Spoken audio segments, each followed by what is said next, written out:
Scripture reading, Ruth chapter 3 verse 1 to chapter 4 verse 12. Notice when Ruth's story takes place.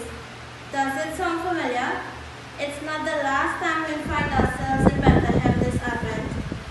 Maybe you know the story as a story about a woman uncommonly devoted to her mother-in-law, or a story about a woman humble yet bold enough to find favor with Boaz, who could make life easier for these two widows.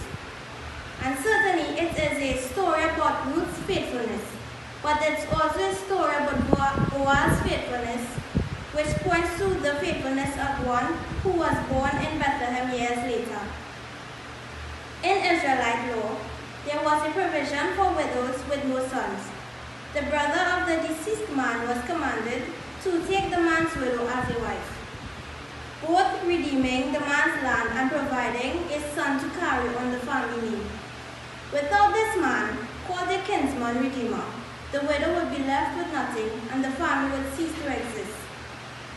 In the book of Ruth, Boaz steps up as the kinsman redeemer, a relative of Naomi's husband with the power to redeem the land, marry Ruth, and carry on the family.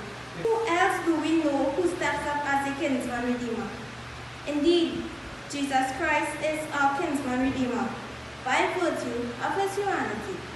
He is our brother, our kinsman, and he is willing to become the bridegroom in order to redeem us. He faithfully steps up to save us. He lovingly joins himself to us. Impoverished though we are, and makes us his own. Thanks be to God. Prayer.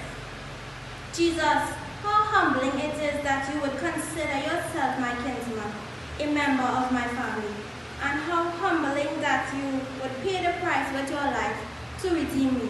Thank you. Maranatha, come Lord Jesus.